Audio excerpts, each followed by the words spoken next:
भारत की जाति व्यवस्था कोई पुरातन जाति व्यवस्था नहीं है। आपको पता है, भारत में ये जाति व्यवस्था जो थी, ये जाति व्यवस्था समाज को सुचारू रूप से चलाने के लिए बनाई हुई जाति व्यवस्था थी।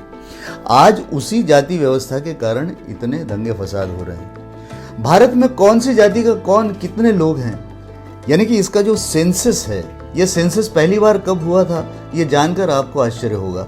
इट वॉज 1881 जब पहली बार सेंसस हुआ था। उसके पहले हमने ये जानने की कोशिश नहीं की और ना ही हमें इस बात की कोई ज़रूरत थी कि कितनी जाति के कितने लोग हिंदुस्तान में रह रहे हैं। अंग्रेज़ों की ये काली करतूत थी, उन्हें ये जानना था, उन्हें ये लोगों को बताना था और उन्हें जाति के आधार पर लोगों को विभाजित करना था। इसीलिए उन्होंने जाति के आधार पर सेंसस किया और नाम सोशियो इकोनॉमिक सेंसस का दिया। तो अब हमें ये बताइए कि जब मेगास्थनीज भारत में आया, चंद्रगुप्त मौर्य के शासनकाल में मेगास्थनीज का अभ्यास ये कहता है कि भारत में मुख्य 7 जातियां हैं, ओनली 7 कास्ट्स मेन। अब उन जातियों को इस सेंसस ने अंग्रेजों के अलग अलग जातियों में बांट दिया और भारत को अलग अलग जातियों में बटा हुआ राष्ट्र बना दिया। हमें एक दूसरे के साथ हमारे झगड़े लगा दिए। दोस्तों, हमारी संस्कृति ये जाति के आधार पर नहीं थी। हमारी ये सनातन संस्कृति, हिंदू संस्कृति जिसे हम कह रहे हैं, इसमें जातियों का, धर्म का कोई भेद ही नहीं था। सारे एक दूसरे के साथ बहुत अच्छे से रहा करते थे।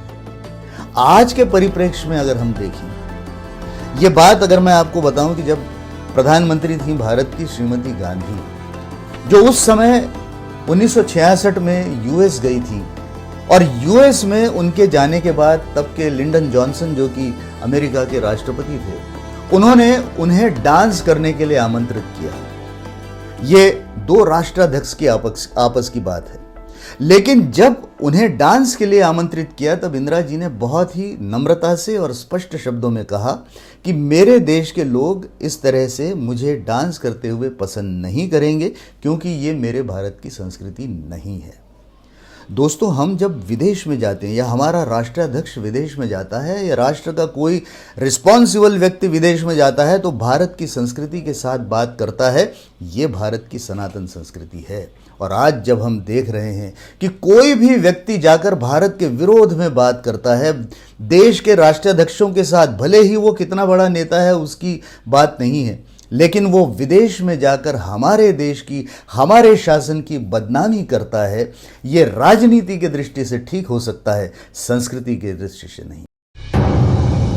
भारत की बात सुनाता हूं।